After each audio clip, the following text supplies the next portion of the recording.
আমরা সবাই ব্যাপকভাবে জানি, আমরা যখন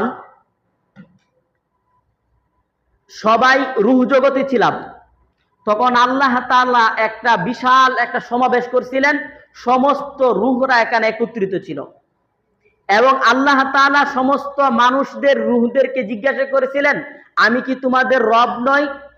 সমস্ত মানুষ একসাথে জবাব দিয়েছিল, নিশ্চয়ই আপনি আমাদের রব। এটা একটা ঘটনা আমরা সবাই জানি। আর আরেকটা ঘটনা আমরা সবাই জানি না, এটা হলো নবীজির শান কেন্দ্রিক। এটা হলো সূরা আলে ইমরানে আলোচনাটা আসছে। এটাও আল্লাহ রাসূল সাল্লাল্লাহু আলাইহি ওয়াসাল্লাম বিশেষ বিশেষ কতগুলো রূহকে আনলেন। এই রূহগুলোর মধ্যে কোনো নারী জাতির রূহ ছিল না, এই রূহগুলোর মধ্যে কোনো কাফের রূহ ছিল না, এই রূহগুলোর মধ্যে শুধু আদম আলাইহিস সালাম থেকে নিয়ে আমাদের নবী মুহাম্মদ সাল্লাল্লাহু আলাইহি ওয়াসাল্লাম পর্যন্ত যেই নবীরা আছেন, সেই নবীদের শুধু রূহগুলো এখানে ছিল। আর কেউ এই বিশেষ মজলিসে কেউ ছিল না। আল্লাহ তাআলা রূহ জগতে দুইটা মজলিস করছিলেন। এক মজলিসে আমরা সবাই ছিলাম, এটার মধ্যে ছিল আল্লাহর শান, সবাই ছিলাম।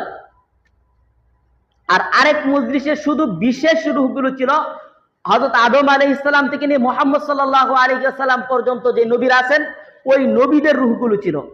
আর এই নবীদের রূহদেরকে লক্ষ্য করে আল্লাহ তাআলা একটা অঙ্গীকার নিছেন। তখনও নবীদেরকে নবী বানানো হয় নাই, নবী বানাবেন। আর তখনও আল্লাহ রাসূল সাল্লাল্লাহু আলাইহি ওয়াসাল্লাম নবী এবং রাসূল, তখন সবার কাছ থেকে স্বীকৃতি নিয়েছিলেন।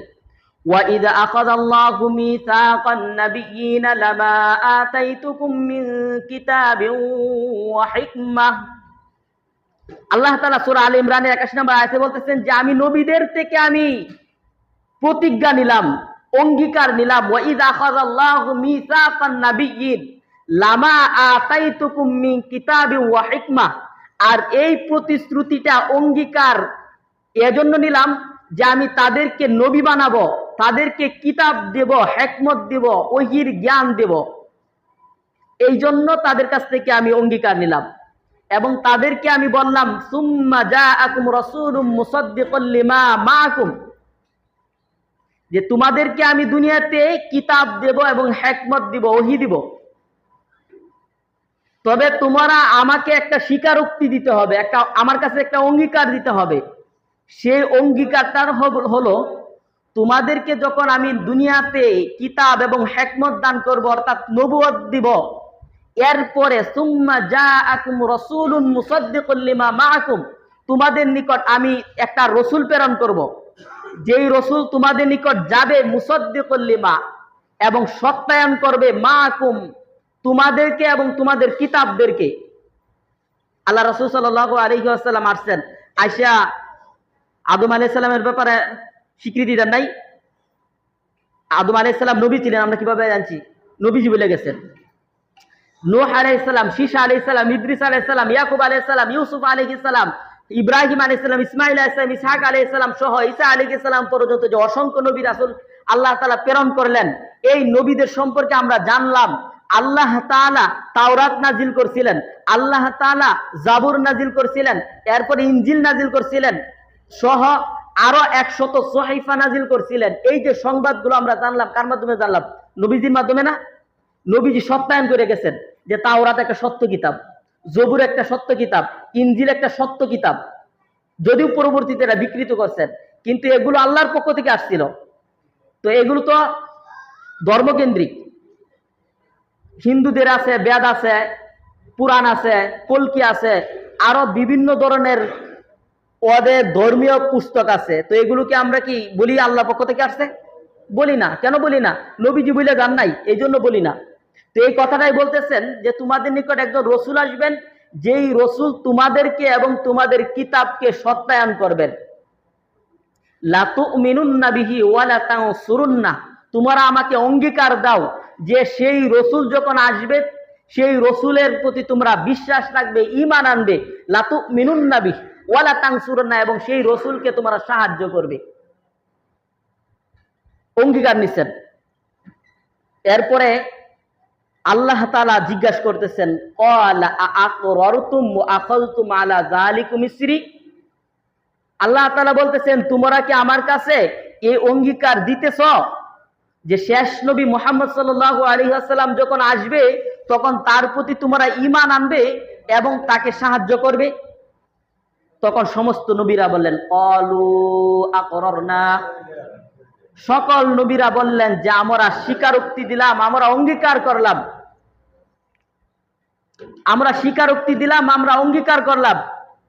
এরপর আল্লাহ তাআলা বলতেছেন ক্বালা ফাশহাদু, আল্লাহ বলতেছেন তোমরা সবাই সাক্ষী থাকো, ওয়া আনা মাআকুম মিনাশ শাহিদিন, এবং আমিও তোমাদের সাথে সাক্ষী থাকলাম। এই যে তোমরা স্বীকারোক্তি দিলা যে শেষ নবীর প্রতি তোমরা ঈমান আনবা, তাকে সাহায্য করবা, এই যে তোমরা স্বীকারোক্তিটা দিলা, অঙ্গীকারটা করলা, এই জন্য তোমরা সবাই সাক্ষী থাকো, সবাই সবার জন্য সাক্ষী থাকো, এবং আমিও তোমাদের সাথে সাক্ষী থাকলাম। তো এটা কোরআনের বক্তব্য। এটা বাস্তবতা কি? বাস্তবতা হলো আদম আলাইহিস সালাম থেকে ঈসা আলাইহিস সালাম পর্যন্ত যত নবী রাসূল আসছেন, সমস্ত নবী রাসূল তার উম্মতদেরকে একথা বইলা গেছেন, আমাদের শেষে সর্বশেষ একজন নবী আসবে, সেই নবীর চেহারা এমন, সেই নবীর উচ্চতা এমন, সেই নবীজি ওই ভূমিতে আসবে, সেই নবীজির এই এই এই এই গুণগুলো থাকবে। এগুলো সমস্ত নবীরা তাদের উম্মতদেরকে বইলা গেছেন। এই জন্যই তো আল্লাহ রাসূল সাল্লাল্লাহু আলাইহি ওয়াসাল্লাম যখন 12 বছর বয়স, তখন চাচা আবু তালেবের সাথে যখন হাবশার দিকে ইয়াতে যাইতেছিলেন, ওই ব্যবসার সফরে যাচ্ছিলেন, তো পথের মধ্যে এক জায়গায় থামছেন, একটা গাছের মধ্যে একটু ক্লান্তি ভাব রেস্ট নিতেছেন। তখন একজন রাহেব আসছেন, খ্রিস্টান পাদ্রী আসছেন। আয়েশা নবীজি সাল্লাল্লাহু আলাইহি ওয়াসাল্লামকে খুব ভালোভাবে নজর দিলেন, দেখলেন। দেখা নবীজি সাল্লাল্লাহু আলাইহি ওয়াসাল্লামের যে চাচার কাছে গেলেন, আবু তালেবের কাছে গেলেন, যায় বলতেছেন, এই যে বালক, এই বালকের আপনি কি হন? আপনি কি এই বালকের হিতাকাঙ্ক্ষী? বলতেছেন, হ্যাঁ আমি এই বালকের চাচা, আমি হিতাকাঙ্ক্ষী। তখন ওই খ্রিস্টান রাহেব সে বলতেছে, যদি আপনি হিতাকাঙ্ক্ষী হয়ে থাকেন তাহলে তাকে নিয়ে আর শামের দিকে আপনি যায় না, তাকে আপনি মদিনায় পাঠিয়ে দেন। বলতেছে কেন? বলতেছে সে ভবিষ্যতে সে নবী হবে, আর শামের লোকেরা তাকে দিকে চিনে ফেলবে, যদি চিনে ফেলে তাহলে তাকে তারা হত্যা করে দিবে। তো এই যে রাহেব কিভাবে চিনল? আবার শামের লোকেরা নবীজিকে চিনে ফেলবেন কিভাবে? কারণ পূর্ববর্তী যে কিতাবগুলো আছে সেই কিতাবগুলোতে নবীজির পুরা বর্ণনা এখানে আছে। এই জন্য ওই রাহেব সতর্ক করছেন। তো এখান থেকে আমরা একটা সাক্ষ্য পেলাম যে নবীরা আল্লাহ রাসূল সাল্লাল্লাহু আলাইহি ওয়াসাল্লামের প্রতি ওই তার নিজস্ব যে উম্মত আছে তাদেরকে দাওয়াত দিয়ে গেছেন। আর এরপরেও বাস্তবেই আল্লাহ রাসূল সাল্লাল্লাহু আলাইহি ওয়াসাল্লামের প্রতি ঈমান আনা এবং অনুসরণ করা এবং সাহায্য করার জন্য মেরাজের ঘটনা আল্লাহ তাআলা ঘটাইছেন। মেরাজের ঘটনার মধ্যে আমরা সবাই জানি, আল্লাহ রাসূল সাল্লাল্লাহু আলাইহি ওয়াসাল্লাম মক্কা থেকে যখন ইয়াতে গেলেন, ওই বাইতুল মুকাদ্দাস গেলেন, মক্কা থেকে আল্লাহ তাআলা সরাসরি কিন্তু উপরে নিতে পারতেন। আল্লাহ তাআলা কাবা ঘরটাকে পৃথিবীর কেন্দ্রবিন্দু রাখছেন, পৃথিবীর একদম কেন্দ্রে মাঝ বরাবর রাখছেন। এই কাবা ঘরের উপরেই লৌহে মাহফুজ, এই কাবা ঘরের উপরেই বাইতুল মামুর, যেটার তাওয়াফ করতেছে ফেরেশতারা, এই কাবা ঘরের ঠিক উপরেই আল্লাহ তাআলার আরশ কুরসি। তো আল্লাহ তাআলা নবীজি সাল্লাল্লাহু আলাইহি ওয়াসাল্লামকে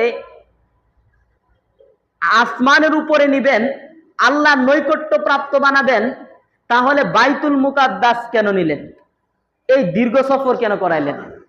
এই দীর্ঘ সফর এজন্য করাইছেন, এখানে নবীজি সাল্লাল্লাহু আলাইহি ওয়াসাল্লাম 2 রাকাত নামাজ পড়ছেন। এই 2 রাকাত নামাজ যখন বাইতুল মুকাদ্দাসে নবীজি সাল্লাল্লাহু আলাইহি ওয়াসাল্লাম প্রবেশ করলেন, দেখলেন আদম আলাইহিস সালাম থেকে নিয়ে ঈসা আলাইহিস সালাম পর্যন্ত সমস্ত নবীরা বাইতুল মুকাদ্দাসে উপস্থিত। আর সমস্ত নবীরা অপেক্ষমান আছে আল্লাহ রসুলের জন্য। আল্লাহ রসুল সাল্লাল্লাহু আলাইহি ওয়াসাল্লাম গেলেন, জিব্রাইল আলাইহিস সালাম ইমামতির জন্য দিয়ে দিয়েছেন। আর একজন ইমাম, আমরা যারা মুক্তাদি ডাকি তার প্রতি বিশ্বাস রাখি, বিশ্বাস রাখি না? বিশ্বাস ছাড়া তার প্রতি আমরা নামাজ পড়তে আসি? বিশ্বাস রাখি, এরপরে তার ইক্তেদা করি। তো সমস্ত নবীরা আল্লাহ রাসূল সাল্লাল্লাহু আলাইহি সাল্লামের প্রতি ঈমান আনছেন। এই যে আল্লাহ তাআলা আয়াতের মধ্যে নেন লা তুমিনুন্না বিহি, তোমরা তার প্রতি ঈমান আনবে, এই যে ঈমানটা এখানে নিছেন। এরপরে আবার সর্বশেষে হযরত ঈসা আলাইহিস সালামকে আল্লাহ তাআলা প্রেরণ করবেন। আর ঈসা আলাইহিস সালাম নবীজি সাল্লাল্লাহু আলাইহি সাল্লামের প্রতি ঈমান আনবেন এবং নবীজি সাল্লাল্লাহু আলাইহি সাল্লামের সরাসরি উম্মত হবেন। উম্মত হয়ে নবীজির যে দায়িত্ব ছিল সেই দায়িত্ব পৃথিবীতে বাস্তবায়ন করবেন, কোরআনের শাসন কায়েম করবেন। এটা সশরীরে ঈসা আলাইহিস সালাম বাস্তবায়ন করবেন, নবী হিসেবে না, উম্মত হিসেবে। এটাও এখানে বাস্তবায়ন করছেন। তো এগুলো হলো নবীজির শান। এরকম অসংখ্য শান আল্লাহ রাসূল সাল্লাল্লাহু আলাইহি ওয়াসাল্লামের কুরআন এবং হাদিসের মধ্যে এবং ইতিহাসে পাওয়া যায়, যেগুলো সত্য। নবীজির শানের অভাব নাই, আল্লাহর পরে সবচেয়ে সম্মান দিবেন। তো নবীজির ক্ষেত্রে আমাদেরকে অতিরিক্ত নিজ থেকে বানিয়ে বলার প্রয়োজন নাই, কারণ নবীজির যে শান প্রয়োজন আল্লাহ তাআলা নিজেই সেই শান, সেই মান, সেই মর্যাদা আল্লাহ তাআলা দিয়ে দিয়েছেন।